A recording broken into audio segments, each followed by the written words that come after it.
सकाळच्या वृत्तपत्रातील एका पत्रकारांनी माझा इंटरव्ह्यू घेतला. त्यांनी मला याबद्दल प्रश्न विचारले आणि मी त्यांना सांगितलं याच्यावर मी उत्तर देणार नाही, कारण प्रश्नच मान्य नसल्यामुळे उत्तर द्यायचा संबंधच येत नाही. त्यामुळे त्यांनी जे माझं नाव घेऊन चर्चा करतायत त्याच्याबद्दल माझ्या पक्षातील श्रेष्ठींशी, म्हणजे सन्माननीय मुख्यमंत्री, सन्माननीय प्रदेशाध्यक्ष बावनकुळेजी आणि आमच्या संघटनातला जे श्रेष्ठी आहेत त्यांच्याशी मी चर्चा केलेली आहे. ज्या विषयामध्ये कुठलाही संबंध नसताना माझ्या नावाचा उल्लेख करणं किंवा कुठल्याही टिप्पणी करणं वैयक्तिक पद्धतीने हे त्यांनी करणं अपेक्षित नाही आणि त्यांनी ते करू नये. पक्षाच्या भूमिकांना ठेच पोचू नये म्हणून मी गेले 4-5 महिने नागपूर अधिवेशनापासून ते आतापर्यंत गप्प बसले. पण आता पक्षश्रेष्ठींना विनंती केली आहे की त्यांना समज द्यावी. असंच मी त्या पत्रकारांनाही बोलले. त्यांनी अशी हेडिंग दिली की पक्षश्रेष्ठींनी समज द्यावी. मी असं नाही म्हणले, मी म्हणले पक्षश्रेष्ठींना मी विनंती केली आहे की समज द्यावी. असा हिंदी का विषय नाही है.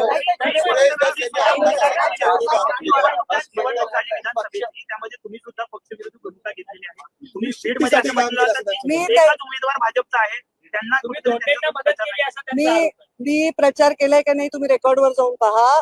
आणि या राज्यामध्ये अनेक लोक जे भारतीय जनता पार्टीशी निगडीत होते ते अपक्ष उभे राहिलेले आहेत. अनेक लोक दुसऱ्या पक्षाचे अपक्ष उभे राहिलेले आहेत.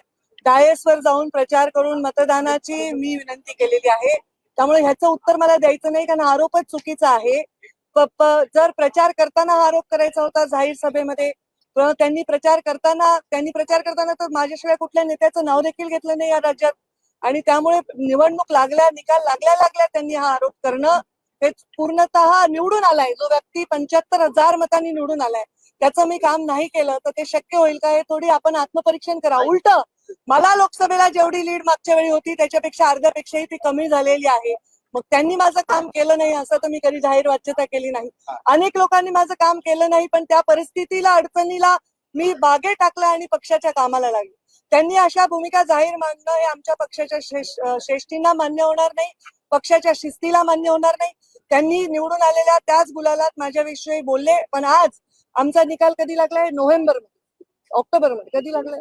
23 नोव्हेंबर पासून आज 12 मार्च पर्यंत मी या विषयावर कधीही भाष्य करायचं टाळलं, कारण माझ्या पक्षाला त्याच्यामुळे पीडा होते. तो वाद पक्षाचा समोर येऊ नये म्हणून.